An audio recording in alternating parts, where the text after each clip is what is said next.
సూర్యదేవర శ్రవణ్ కుమార్, హైమావతి ఆర్యవైశ్య మహాసభ హన్మకొండ జిల్లా యూత్ ప్రధాన కార్యదర్శి ఆధ్వర్యంలో శ్రీ కొమరవెల్లి శ్రీనివాస్ స్వరాజలక్ష్మి దంపతుల ఏకైక పుత్రిక చిరంజీవి సౌభాగ్యవతి శివనాథి సుస్మితారాజు దంపతుల యొక్క మొదటి సంక్రాంతి నోము అంగరంగ వైభవంగా వేద బ్రాహ్మణ నూతములచే మంగళ వాయిద్యాలతో సంక్రాంతి పెళ్లి నోమును నిర్వహించడం జరిగింది. ఇందులో బంధువులు, మిత్రులు, సకుండ సపరివారంతో ఈ కార్యక్రమంలో పాల్గొనడం జరిగింది.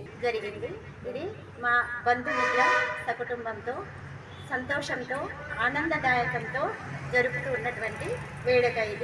ఇది తరతరాలుగా వస్తున్నటువంటి ఆచార సాంప్రదాయాలకు అనుగుణంగా మా పెద్దల ఆశీర్వాదాలతో, పెద్దల యొక్క సలహాలతో, సంప్రదాయాలతో జరుపుతున్నటువంటి వేడుక. ఇది మా అమ్మాయి సంక్రాంతి సంబరాల ఉత్సవాలలో భాగంగా జరుగుతున్న వేడుక.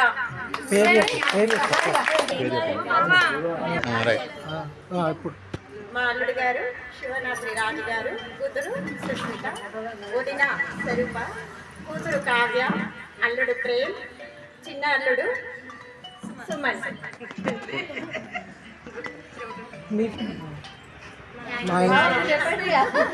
ఇంటి పేరు కొమరవెల్లి శ్రీనివాస్ గారు, స్వరాజ్యలక్ష్మి.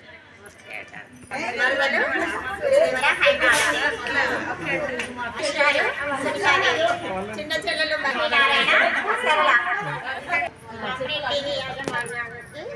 ఈ ఉత్సవాల్లో భాగంగా వారు పార్టిసిపేషన్ చేసినందుకు ధన్యవాదాలు మరియు కృతజ్ఞతలు. సంక్రాంతి శుభాకాంక్షలు. కామ్రేడ్ టీవీ యాజమాన్యానికి సంక్రాంతి శుభాకాంక్షలు. శుభాకాంక్షలు అందరికీ. పెద్దలందరికీ తెలిసినట్లు అందరూ సంక్రాంతి పద్ధతులు, నోములు, పులుపులు, పుణ్యాలు, చిక్కుడుకాయలు, చింతకాయలు, పాలగురువులు, ఎండికొంటారు, పైడికొంటారు, బోనాలు, ఇవన్నీ పెద్దలు చెప్పినట్టు పిల్లలందరూ పాటిస్తారు. అన్ని తరికల ఎక్కడి అన్ని పాటించి మంచి అనుకూలంగా చేసుకుంటారు. మా అందరికీ సంతోషం. ఎందుకంటే అన్ని పాటించినందుకు సంతోషము. బోనాలు అన్ని తరికలు ఏది చెప్పినా పెద్దలు అందరూ పాటించి వాళ్ళు మంచిగా సంతోషంగా ఉంటారు.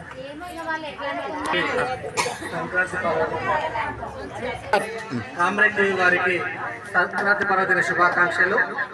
ఈరోజు మా మేనకోడలు శివనాథి సుష్మిత రాజు వారి యొక్క మొదటి సంక్రాంతిలో, ఇది పెళ్ళైన తర్వాత జరిగేటువంటి సంక్రాంతి పర్వదినం రోజున జరిగేటువంటి నోము. దీనిని సంక్రాంతి పర్వదిన పెళ్లి నోముగా మేము ఆచరించడం జరుగుతుంది. ఇందులో భాగంగా బోనాలు, మంగళ గౌరి వ్రతం, తులసి నోము, మల్లె నోము, ఆ దాంపత్య జీవితం 100 సంవత్సరాలు అష్టైశ్వర్యాలతో, ఆయుర ఆరోగ్యాలతో, పిల్ల పాపలతో, సుఖ సంతోషాలతో ఉండాలని చెప్పేసి గౌరమ్మని పూజిస్తూ అన్ని రకాల 13 రకాల కుండలతోటి నోమును ఆచరించడం జరుగుతుంది. ప్రతి సంవత్సరం కూడా సంక్రాంతి పర్వదినం రోజు చిన్న చిన్న నోములు నోముకోవడం జరుగుతుంది. కానీ పెళ్ళైన నుండి మొదటి సంవత్సరం ఆడపడుచుకి 13 తెగలు, అలాగే దీనిని కుమ్మరి వామ దగ్గరికి వెళ్ళి తయారు చేయించి సాంప్రదాయబద్ధంగా హిందూ ధర్మానికి, హైందవ సంస్కృతికి అనుగుణంగా ఈ నోమును పెళ్ళైనటువంటి నూతన దంపతులను కూర్చోబెట్టి చేయించడం జరుగుతుంది. ఆ తర్వాత జరిగేటువంటి ప్రతి సంక్రాంతి నోములో ఎక్కడ కూడా దంపతులు ఇద్దరు అవుపడరు. మొదటి పెళ్లి రోజు పెళ్ళైన మొదటి సంవత్సరంలో జరిగేటువంటి సంక్రాంతి నోము మాత్రమే ఇరువురి దంపతులను కూర్చోబెట్టి నోమించడం జరుగుతుంది. దీనికి వేద పండితులు, అలాగే మంగళ వాయిద్యాలు, చుట్టుపక్కల బంధువులను సపరివార సమేతంగా అందరినీ పిలుచుకొని తాంబూలాలందరికీ అందించి అతి పవిత్రంగా ఈ నోమును స్వీకరించడం జరుగుతుంది.